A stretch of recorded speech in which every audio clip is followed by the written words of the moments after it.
Okay. Hi bro. Hi అండి. So non వేసిన ఆయన శివాజీ గారి గురించి కావచ్చు, మన హిందూ పురాణాల గురించి కావచ్చు, ఎంత కించపరుస్తూ మాట్లాడాడు. సో వాటి గురించి మీరు ఏం చెప్తారు? అన్న చూసా నాన్ వేసిన చాలా నోరు స్లిప్ అవుతుండే, ఎలా పడితే అలా మాట్లాడుతుండు. అసలు ఆయనకు అవసరం లేని సబ్జెక్ట్. ఆయన ఎందుకు వచ్చాడో అర్థం కావట్లేదు. ఇప్పటికే టీకి లాగితే దొంగ కళ్ళింది అన్నట్టు అందరు కలిసి ఇండస్ట్రీ మొత్తం శివాజీ గారి మీద పడ్డారు. ఆయన ఇబ్బందులు ఫేస్ చేస్తుండ్రు. మధ్యలో ఏమొచ్చి శివాజీ గారిని నానా బూతులు తిట్టి, మధ్యలో సనాతన ధర్మం గురించి లాగి, సీతాదేవి గురించి మాట్లాడి, ద్రౌపది గురించి మాట్లాడి, గరికపాటి గురించి మాట్లాడి, గుడి మీద బూతు బొమ్మలు ఉంటే మరి అవి కూడా పగలగొట్టండి నోరు స్లిప్ అయ్యి ఇష్టానుసారంగా మాట్లాడిండు. ఏదో అన్నాడు కింద ఏదో కట్ చేయాలి, అప్పుడు కానీ బుద్ధి రాదని నాన్ వేషన్ ఇక్కడికి రమ్మను, అది మేము చేస్తాం, మేము కట్ చేస్తాం. ఆయనకి ఉప్పిన సినిమాని బ్రో ఇప్పుడు అది పుచ్చకాయను అదే విధంగా క్యారెట్ అవి పట్టుకొని ఎంత గలీజ్ గా అంటే ఇలాంటి వాళ్ళని కదా ఉమెన్ కమిషన్ గానీ పోలీసులు గానీ అండ్ ఇప్పుడు ఎవరైతే ఫెమినిస్టులు ఉన్నారో వీళ్ళందరూ మాట్లాడాల్సి, మరి వాళ్ళందరూ ఇప్పుడు ఎందుకు మాట్లాడలేదు? ఇలాంటి వాళ్ళకే సపోర్ట్ చేస్తారు. వాళ్ళు మంచిగా ఉండండి, పద్ధతిగా ఉండంటేనే మీదకి ఇప్పుడు లేడీ కమిషనర్ దాకా వెళ్ళి చేతులు కట్టుకొని క్షమాపణ చెప్పేదా కుదరలేదు. మరి ఈ విధంగా మాట్లాడిన అన్వేషణ ఏం చేయాలి? మరి ఆయన మీద కూడా యాక్షన్ తీసుకోండి. ఇప్పుడు కేసులు ఫైల్ అయిన ఆయన మీద చూపియండి. ఇప్పుడు ఆయన అలా నోరు స్లిప్ అయినందుకు శివాజీ గారిని వదిలేసి శివాజీ గారు కరెక్ట్గానే మాట్లాడారు. ఆయన అంత మాట్లాడినా కానీ కొంతమంది ఇప్పటికీ అక్కడ అటు సైడ్ వాళ్ళు ఇంకా మనోడికి సపోర్ట్గానే ఉండు. ఫాలోవర్స్ ఎందుకు ఉంటారని అర్థం కావట్లేదు. 1.7 మిలియన్స్ ఉంటారు, 1.8 ఉండాలి, 7కి పడిపోయినరు. ఒక పాయింట్ తగ్గింది, ఇంకా తగ్గాలి. ఆ యూట్యూబర్స్ చూడటం మానేస్తే ఆయన వీడియోస్ వ్యూస్ తగ్గితే అమౌంట్ రాదు. ఆ ఉన్న దేశంలోనే చేస్తారు కుక్క చచ్చినట్టు. బ్రో ఇప్పుడు అత్యాచారాలు కావచ్చు ఇవన్నీ కూడా హిందువులే చేస్తున్నారు ఎక్కువగా అనే విధంగా కూడా చాలా కించపరుస్తూ మాట్లాడారు కదా. సో అన్నిటికీ మీరు ఏం చెప్తారు అసలు ఆయనకి? అన్న అత్యాచారానికి మతం ఏముందన్న? అన్ని రిలీజియన్స్లో జరుగుతాయి. అవతలోడి మైండ్ సెట్, అవతలోడి బుద్ధి బాగోపోతే జరిగిద్ది. హిందువులే చేస్తుంటే తప్పు. మనకున్న ధర్మం కానీ హిందువులు కానీ మనకున్న ధర్మం చాలా గొప్పది. మన ధర్మం అలాంటి నేర్పిది, మన సనాతన ధర్మం. అది పాటించినాడు అలా చేయరు. అలా పాటిమని చెప్పాడు శివాజీ అన్న, అందులో ఉంది. చీర కట్టుకొని పద్ధతిగా అని చెప్పినందుకు ఇప్పుడు ఇంత ఇష్యూ అయింది. లాగి ఆయన్ని ఇబ్బంది పెట్టారు, క్షమాపణ చెప్పించారు. ఇప్పుడు వీళ్ళు తిట్టింది కాక వీళ్ళు అన్నది కాక అన్వేషణతో అనిపించారు. అన్వేషణ వాడు మధ్యలో వచ్చాడు. ఇప్పుడు శివాజీ గారు ఆ విధంగా అన్నందుకు ఇంత పెద్ద ఇష్యూ చేశారు, ఇంత కేసుల వరకు వెళ్ళింది కదా. సో ఇప్పుడు ఈ వ్యక్తిని ఏం చేయాలంటారు అన్వేషణ? ఈ వ్యక్తిని కూడా వదలరు. కేసులు ఫైల్ అయినాయి. ఇండియాకి లాక్కొచ్చి కటకటాలు వేసి ఉప్పు కారం పెట్టి ఎక్కడ లాఠీ పెట్టకూడదు అక్కడ పెట్టి మళ్ళీ లగవాలంటే కొన్ని నెలలు టైం పట్టేలాగా ఇవ్వాలి. ఒకవేళ అవన్నీ కోలుకొని బయటకు వచ్చిన తర్వాత మళ్ళీ లాగకుండా బయట ప్రజలు ఉండగా మేము ఇవ్వాల్సింది ఇస్తాం. బయటకు వస్తే స్టేషన్లో ఉంటే పోలీసులు ఇస్తారు, బయటకు వస్తే మేము ఇస్తాం. ఎక్కడున్నా కానీ మనోడు నడవడానికి ఇబ్బంది పడతాడు. మాట్లాడిన మాటల గురించి ఇప్పుడు దేశం అంతా కూడా చర్చ జరుగుతుంది. ఇండియాకి రాని పని చూసుకుంటాం అనే విధంగా. సో ఆయన మాట్లాడిన మాటలకి మీరు ఏం సమాధానం చెప్తారు? ఇంకా తన్నాలన్నా, అక్కడ ఉన్న ఇండియన్స్ ముందు ఆయన వెళ్ళి తన్నాలి. ఎందుకంటే మాట్లాడే విధానం ఉండాలన్నా. ఏదో శివాజీ గారు ఏదో మాట అన్నారని చెప్పేసి ఆయనే బాధపడుతున్నాడు. ఈరోజు ఏందిరా ఈ లొల్లి అంతా నాకు ఎందుకని ఆయనే బాధపడుతున్నాడు. అట్లాంటి సిచ్యువేషన్లో ఈ పనికిమాలని ఎదవచ్చి ఆయన తప్పించాడు అని అనుకోవచ్చు ఒకసారిగా. కానీ ఎదవ మాట్లాడిన మాటలు చాలా తప్పు. కంపల్సరిగా చర్యలు అనేది తీసుకోవాలి. ఇంకోసారి ఇట్లాంటి ఎదవలు మాట్లాడకుండా ఏదో పుచ్చకాయలు ఏదో బల్లులు ఏదో తింటున్నాడు, అది తినే పని పెట్టుకోక ఈ బయటకు వచ్చి మాటలేదన్న ఈ ఎదవ ఏం మాటలయ్యి. ముఖ్యంగా ఈ యాడ్ ఉండడో తెలియదు కానీ అక్కడ ఉన్న ఇండియన్స్ కానీ అక్కడ ఉన్న తెలుగు వాళ్ళు కానీ అది కనపడితే కొట్టండి అని కోరుకుంటున్నాను. అన్న ఇప్పుడు శివాజీ గారు మాట్లాడిన టాపిక్ అసలు ఈయన తీసినటువంటి టాపిక్స్ ఇప్పుడు మన హిందూ పురాణాల గురించి కానీ అంటే ఇంత కించపరుస్తూ మాట్లాడడం, దేవాలయాలను కూడా పడగొట్టండి అని చెప్పేసి చాలా గలీజ్గా మాట్లాడారు. సో వాటికి మీరు ఏమని సమాధానం చెప్తారు? చర్యలు తీసుకోవాలన్నా, చర్యలు గవర్నమెంట్ స్పందించాలి కంపల్సరిగా. ఇట్లాంటి ఎదవాళ్ళని ఏంటంటే సోషల్ మీడియాలో పెరిగిపోతున్నారు. ఇట్లాంటి ఎదవాళ్ళని కంట్రోల్ చేయకపోతే చాలా ఇబ్బంది పడతారు. తర్వాత గవర్నమెంట్ అధికారులైనా కానీ గవర్నమెంట్ ఉన్న ఎమ్మెల్యేలు కానీ ఎవరైనా కానీ చాలా బాధపడతారు, చాలా ఇబ్బంది పడతారు. దీని గురించి లాయర్లు కానీ జడ్జీలు కానీ స్పందించాలి. అన్న ఇప్పుడు శివాజీ గారు ఆ విధంగా ఒక మాట అన్నారని చెప్పేసి ఫెమినిస్టులు అని చెప్పేసి చాలా మంది బయటకు వచ్చి మాట్లాడారు కదా.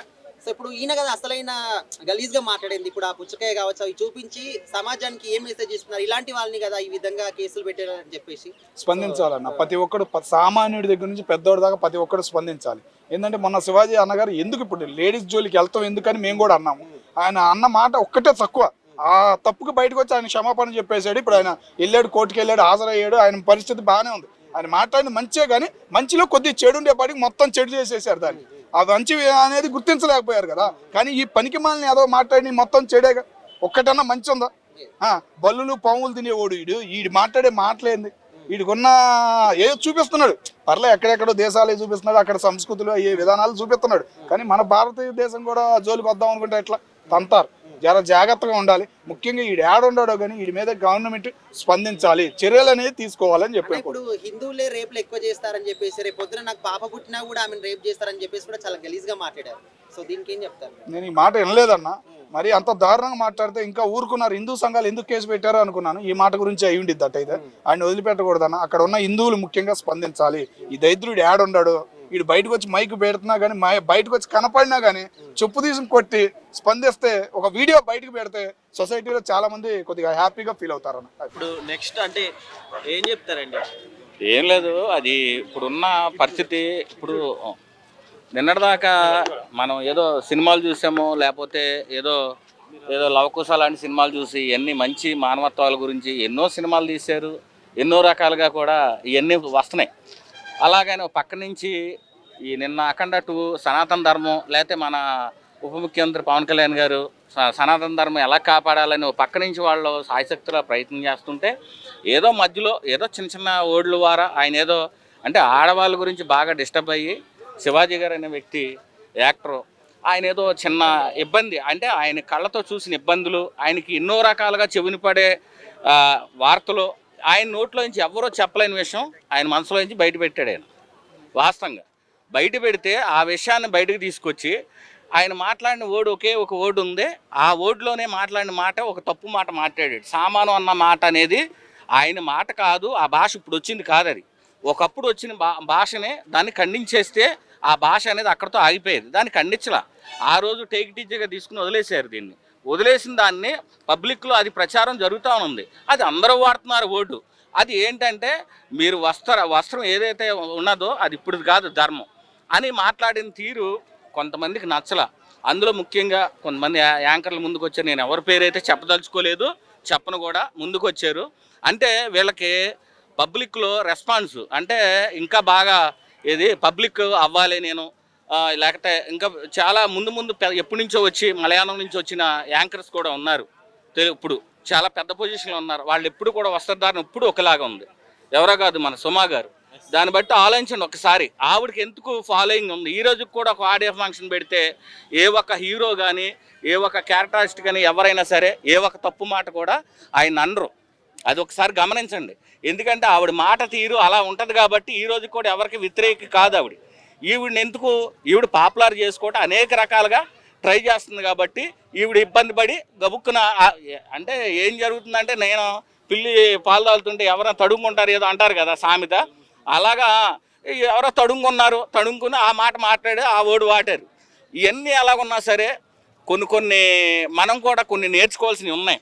ఎంకరేజ్మెంటు దీంట్లో తప్పు ఎవరిది ఉంది ఒప్పు ఎవరిది ఉన్నది మనం కూడా చాలా మీడియా ఛానల్స్ వాళ్ళందరికీ కూడా చెప్పేది ఏంటంటే, దీన్ని తప్పు ఎక్కడ ఉంది ఉప్పు ఎక్కడ ఉన్నది మీరు కూడా బాగా తీసుకోండి. చెడు అనేది మీరు తీసుకోవద్దు, మంచిగా తీసుకోండి. ఆ మంచి తీసుకునే దాంట్లో నేను అనేది ఏంటంటే, ఈ నా అన్వేషణ అనే ఒక అవినాష్ అనే వ్యక్తి అతను చేసే తెల్లారు లేస్తే ఏదో 4 బిల్డింగ్లు లేకపోతే 5 స్టేర్లు చూపిస్తున్నాడనే మనం వీడియోలు చూడట్లా. ప్రతి ఒక్కరు గమనించండి, ఎక్కడికి వెళ్తాడో ఏ సైడ్కి వెళ్తాడో అంతంత డబ్బులు ఖర్చు పెట్టి ఇదంతా కూడా మనం చూసే రూపాయితోటే వాడు వెళ్ళి చేస్తున్నాడు. అంతా కూడా వీడియోలో అమ్మాయి లేకపోతే వాడి రూమ్లో జరిగేది మొత్తం ఇలా పబ్లిక్ ఒక ఆడ మనిషిని వ్యక్తిని, ఇండియా అయినా లేకపోతే చైనీస్ అయినా జపాన్ ఏదైనా సరే మాతృమూర్తి ఆడది కాబట్టి ఆ మాతృమూర్తిని ఎక్కడెక్కడికో తీసుకెళ్ళి ఇష్టానుసారంగా మాట్లాడి ఈ అమ్మాయి ఎంత ఇస్తే వస్తుంది, ఇక్కడంతా ఇలైనంతా ఆడలే, లేకపోతే ఇంత ఖర్చు పెట్టుకుంటే ఇక్కడ తిరగొచ్చు మీరు రండి, ఇలాంటి మాటలన్నీ కూడా సభ్య సమానికి ఏం మెసేజ్ ఇద్దామని పెడుతున్నాడు.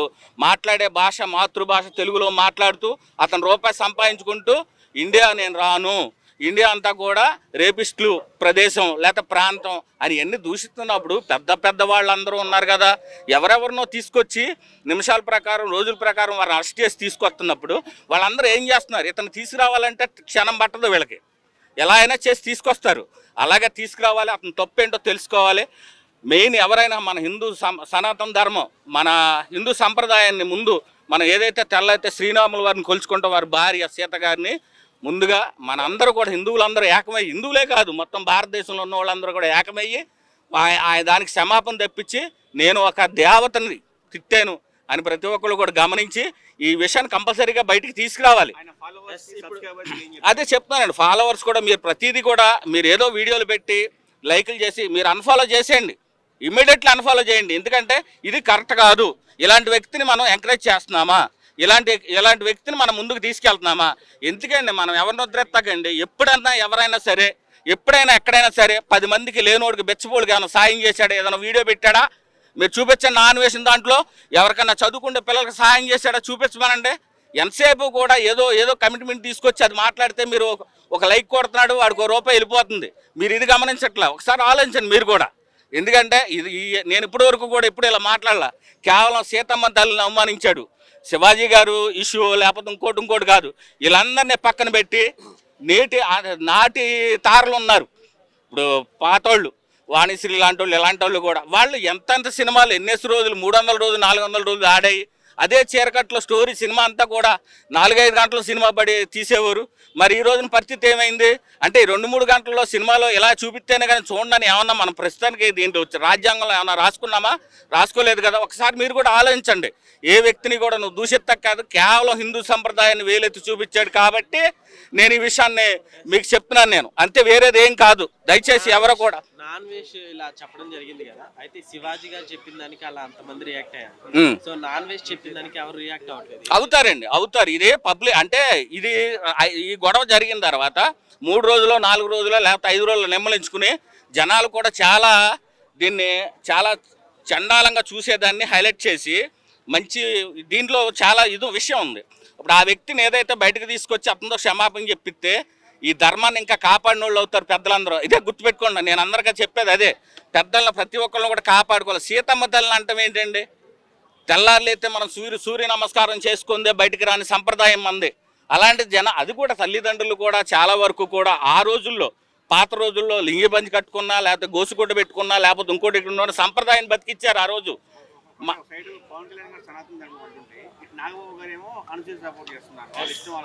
ఏం లేదండి ఇందులో. ఓకే, అన్నయ్య అలాగా తమ్ముడు ఇలాగని కాదు.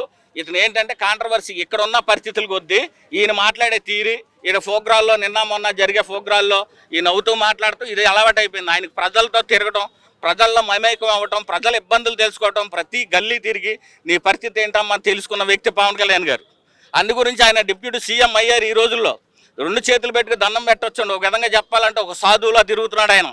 ఓ సంప్రదాయం కోసం సాధువులా తిరుగుతున్నాడు. మన ధర్మాన్ని కాపాడాలనుకోను. నిన్న మొన్న మన అఖండ సినిమాలో మన బోయపాటి శ్రీను గారు కానీ బాలకృష్ణ గారు మంచి మెసేజ్ క్లైమాక్స్లో చూపించినవన్నీ కూడా చాలామంది ఈ రోజు కూడా ఖాళీ లేకుండా 2 సార్లు చూస్తున్నారు సినిమా. దాని గురించి మీరు అందరూ కూడా గమనించి ఆలోచించి మన సంప్రదాయాన్ని బతికించండి. ప్లస్ ఇంకోటి ఏంటంటే ఆ అన్వేషణ అనేవాడు ఎక్కడున్నా సరే వాడిని తీసుకొచ్చి క్లీన్ చేయండి.